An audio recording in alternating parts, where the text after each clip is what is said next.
right, you guys, welcome to Radiant Youth tonight. My name is Zach Carolan, if you didn't hear that already. I am a senior this year at Alburnett High School. I am 17 years old. My sister is here tonight, Eliana, sitting third row right there. This is my third year-ish at Radiant Youth, and as you may have noticed, Tony is not here tonight, and he has invited me to come up here and preach for you guys, so I am very excited to be here tonight. The title of my message tonight is Leap of Faith. And for those of you that are taking notes, I encourage all of you actually to be taking notes tonight. Some of you might know Tony's probably most favorite thing to say is, note takers are... That's right. Well, to get into the topic of what it means to take a leap of faith, I've actually prepared a short video clip from a famous show you may have seen. Let's take a look at it. Eventually.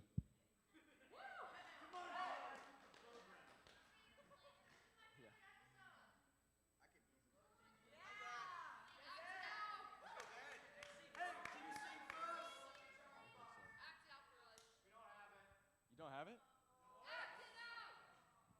Okay, that's all right. Well, for context, it was a video clip from The Office. How many of you have ever seen the show The Office? Raise your hand. Yeah. What? I'll explain it. As a preacher, I feel like I probably shouldn't encourage all of you to watch The Office, but off stage, we can have a conversation about it later on. The clip that was going to be playing is a clip you've probably seen before. It's Michael and Dwight and Andy. These guys just found out about something that is called parkour. Hardcore parkour.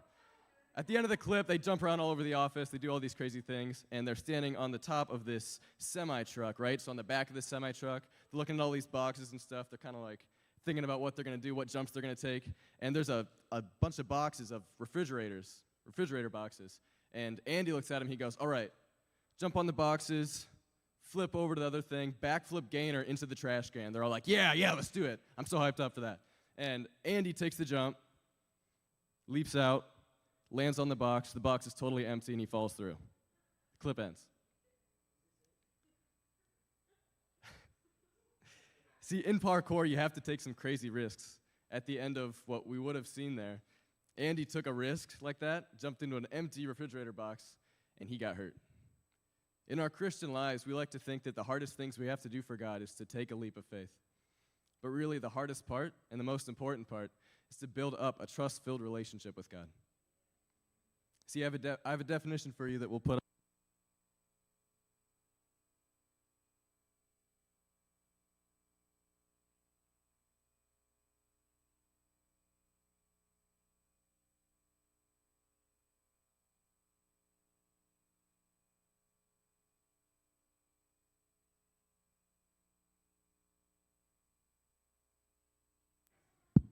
Perfect.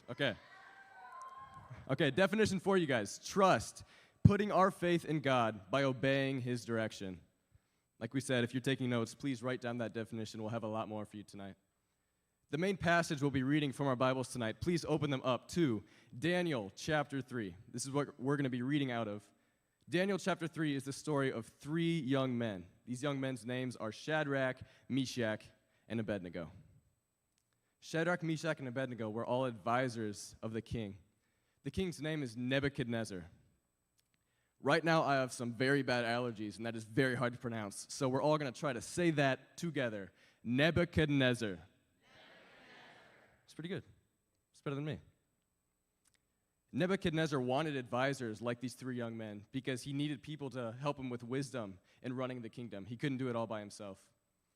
When I say young men, it's also important you guys know that these people were probably close to our own age. May have been in their teenage years, like all of you students here, most of you students here.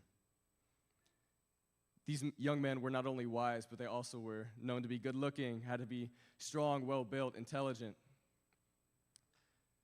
In this time, King Nebuchadnezzar built a humongous golden statue. This statue was said to be 90 feet tall, 10 feet wide. So 90 feet tall is like about up to here on me. It's humongous. Like you guys, it'd blow your minds. In this time, he gathered all of the government-ranking people to come and see this statue. So when I say government-ranking people, know that his province, his region was humongous. So all of these people spoke different languages. They may not have looked the same, had different colored skin. They didn't understand what was going on. Verse 4, we see, then a herald shouted. He gathered all of these people together to come and worship his statue. Then a herald shouted, people of all races and nations and languages, listen to the king's command.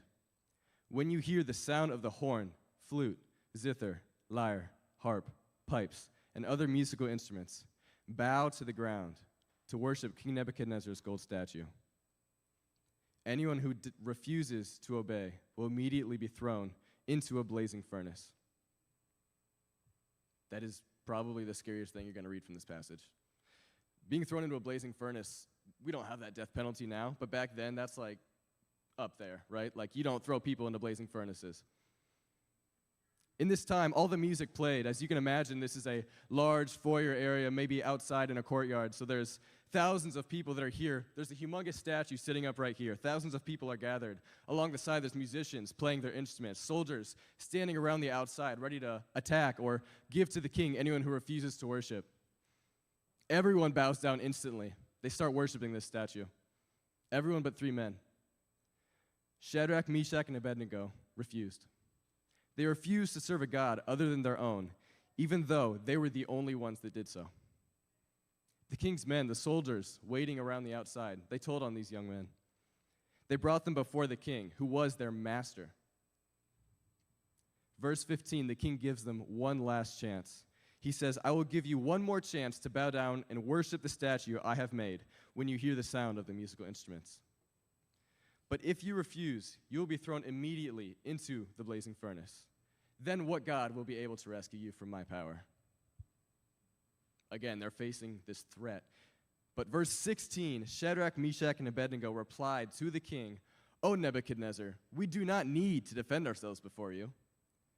If we are thrown into the blazing furnace, the God whom we serve, he is able to save us. He will rescue us from your power, your majesty.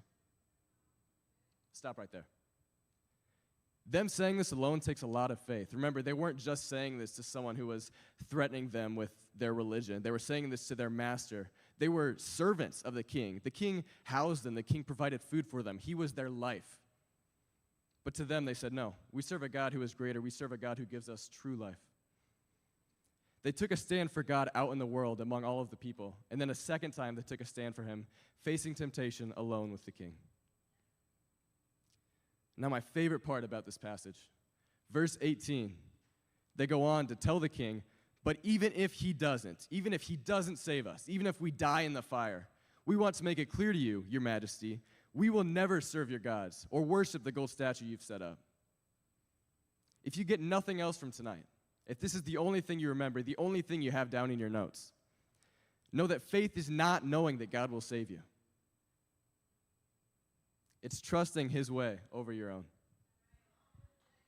If it was his will that they were to be martyred or killed for their faith, for standing up, refusing to worship that statue, they accepted that fact. They knew that there was a chance they may die in that fire. And they were okay with that because it was God's will over their own. Naturally, King Nebuchadnezzar didn't take that very well. In fact, he commanded, he said, my soldiers, heat up the furnace 7 times hotter than it already is. The 3 young men were tied up by the soldiers. Shadrach, Meshach, and Abednego were then thrown into the fire. The fire was so hot, it killed the soldiers that tried throwing them into the fire. Just like that. Shadrach, Meshach, and Abednego thrown into the fire. Their bonds come undone. The ropes around their legs, the ropes around their wrists fall off. They stand up in the fire that was heated 7 times hotter than it already was. They begin to walk around in the fire. And then look at this. The king says, what's going on in there? Did we not throw 3 men into the fire? Verse 25. Look, Nebuchadnezzar shouted, I see 4 men, unbound, walking around in the fire, unharmed. The 4th looks like a god. Not only did God save them because of their faith, he also joined them. The king calls upon Shadrach, Meshach, and Abednego, calling them servants of the Most High God, Now, this is an important part because you got to remember, the king, before this moment, knew no God. In fact, he saw himself as a God. The king wanted people to come before him, wanted people to worship him. All it took was one act of faith. All it took was 3 young men to get into a furnace. And now this king is calling them servants of the Most High God. As the 3 young men left from the furnace, as they came back out, not a hair on their heads was burnt. Not one item of their clothing was singed. They did not even smell like smoke. That's how that's how much our God saved them. Then the king further shows his newfound faith in God. He says, anyone who does not worship the God Most High in my kingdom, anyone who refuses to obey that God, will be put to death. More violently, it says explicitly in the Bible, anyone who does not serve that God will be torn limb from limb, which is almost as bad as being thrown into a furnace.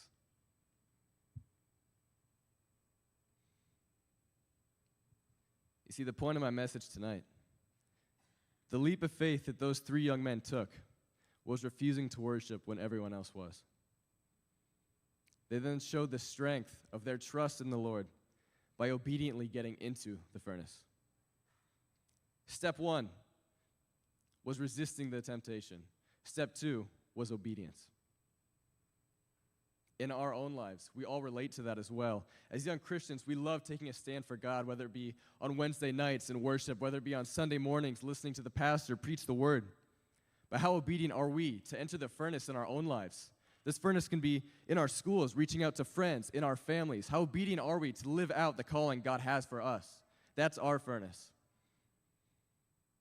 Our faith is very strong here in the church, but why does it have to falter when we are tested by the flames of the world?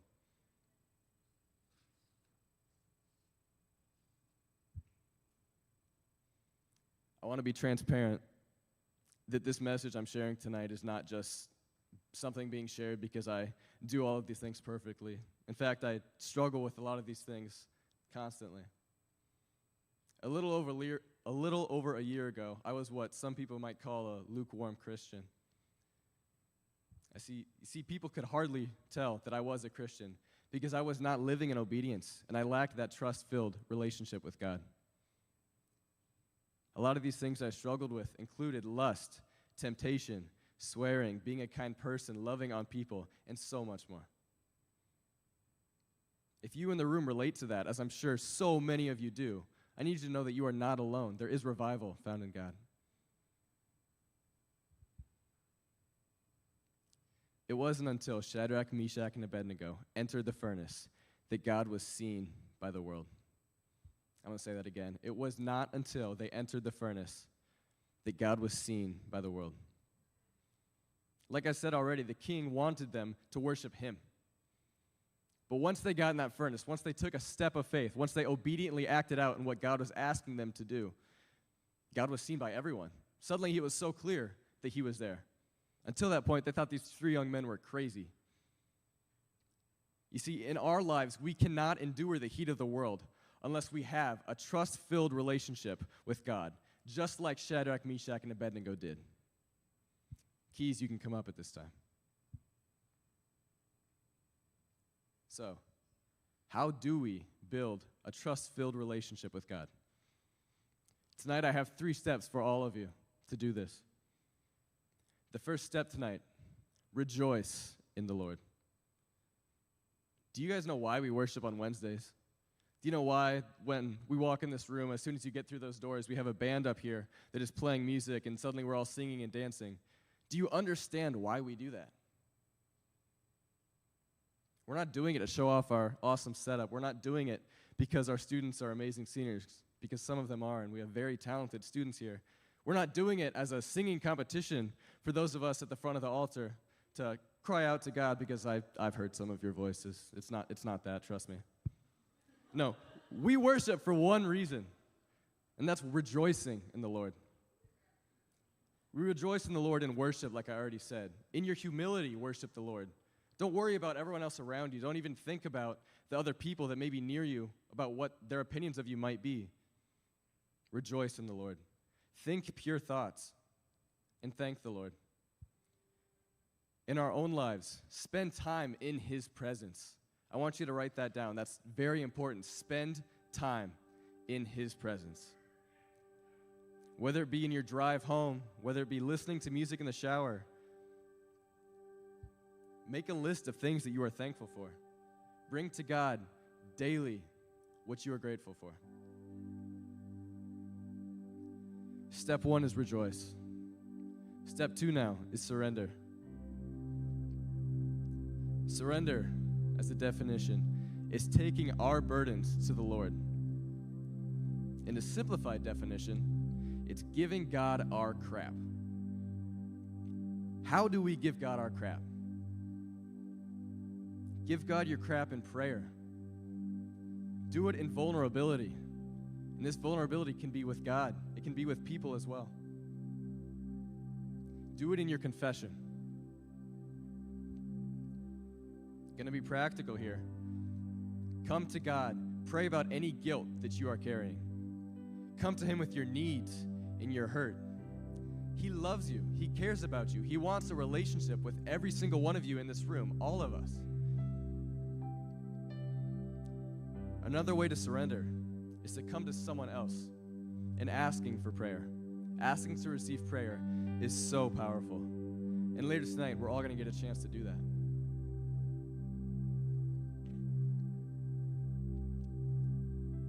A few weeks ago, we had a very talented worshiper, a very famous worshiper, come to our church and sing out for us. His name was Corey Asbury. How many of you were able to go to Corey Asbury's concert? All right, that's good. Something Corey Asbury talked about in his time upstage was about how our lives are pinned up on God's fridge. He's like a proud parent, putting our life like a magnet up on his fridge. I was confused by that for a little bit. I thought about what that meant. We all know that little kids, little 3, 4-year-olds, they cannot draw. They cannot draw for their life. They can try. They think they're the best artists in the world. But if you give a little kid a printout picture of some outline drawing, they're not going to draw in between the lines. They don't know what to do. They don't know what they're doing. They might be drawing way outside the lines. They might be drawing pink zebras and orange elephants. They don't know what's right and what's wrong. But when I go to someone's house, when I look up on someone else's fridge, and I see a drawing that their little kid has done, I'm not critiquing how bad of an artist their kid is. I'm not looking at the picture and saying, wow, that orange elephant looks really stupid right now. I'm not thinking any of that.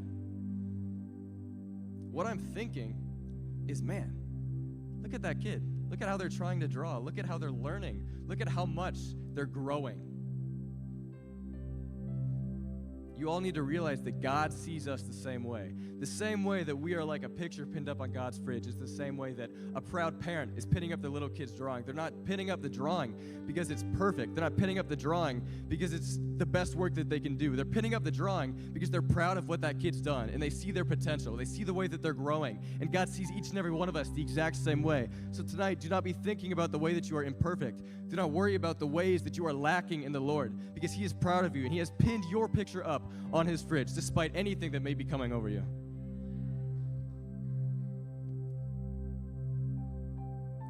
He is proud, and he's watching us grow. But most importantly, he is guiding us. In your mistakes, there's power in surrendering those to him. Remember that you will fail. You will always fail. But when you do, you are never going to experience how powerful and how wonderful his grace is until you can surrender it all to him. Building a trust-filled relationship. Step 1 is rejoice. Step 2 is surrender. The third step I have for you tonight, write this down, is serve. Share his love generously. We talked about this in our squad, that God's life is put for us in the Bible, in books in the Bible. We are seeing how he lived his life. He is the perfect example of a Christian. Read those, study those, learn what Jesus did, and apply that to your own life. We also work for the Lord. Colossians 3:23 through 24. Work willingly at whatever you do. as though you were working for the Lord rather than for people. Remember that the Lord will give you an inheritance as your reward, and that the master you are serving is Christ. Follow Jesus' example. Earlier, I shared a story about just over a year ago about how messed up my life was, about how I was not living for Christ, about how I was set apart from Him. Right around that time, I got the chance to go on this mission trip to El Salvador. This mission trip was an amazing experience, and I encourage each and every one of you to take that chance if you get it. But what I want you to know is that the rejoicing, the surrender, and the serving that happened on that trip that I got to take part of transformed the way that I was living my life. I was able to bring my junk to God, and in doing so, in my surrender, He redefined who I was. I no longer struggled with those same feelings of lust. I no longer struggled with swearing, with loving people, with kindness. God had transformed me because His Spirit filled me. He can do the same thing for you. If you're struggling with feeling like you have convictions of not being a kind person, if you feel like you may not be deserving of being a Christian, you may not feel like you deserve to be standing up on this stage, let me tell you right now, I don't feel the same way. It is in our surrender that God redefines who we are.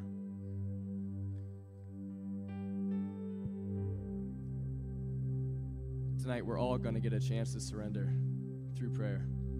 So take this time right now. Think about something that you need God to do in your life. This may be sick family members. It may be transformation in your heart. It may be physical or emotional pain that you're dealing with. Maybe you just need His peace in your storm. I want every one of you, think right now, what do you need God to do in your life? Whatever your needs are, we all have something God can do for us. If you can't think of anything that you need prayer for, if you can't think of one thing that God can do for you, ask for help with your own pride. That's your own pride getting in the way of an opportunity to receive healing and transformation from the Lord. Don't let that stop you tonight. Tonight, when I say go, everyone in this room is going to find one person. You will take a turn sharing your own prayer request, and they will share theirs, and you will get a chance to pray over one another. I know that this is a big thing to ask, and for many of you in this room, this may be a huge step of faith, but I encourage you, find somebody that will not take away from God's plan for you tonight. This may be someone that you don't know very well, but I encourage you, every student in this room is going to participate in this tonight. We're going to get a chance to surrender to God. Give Him our needs. Give Him something that He can help you with, including myself. Once you finish praying with your partner tonight, find some space, spend some time talking to God. There'll be music playing, and we'll get to go back into worship as well. Just talk to God about what you are in need of. Spend time with Him tonight. Surrender to Him tonight. Again, one last time. Think of something you can receive prayer for. When I say go, find one person in this room that you can have a deep conversation with about your prayer request, and then pray over one another. Maybe you've never prayed out loud before, and that's okay. I encourage every one of you tonight to take that step.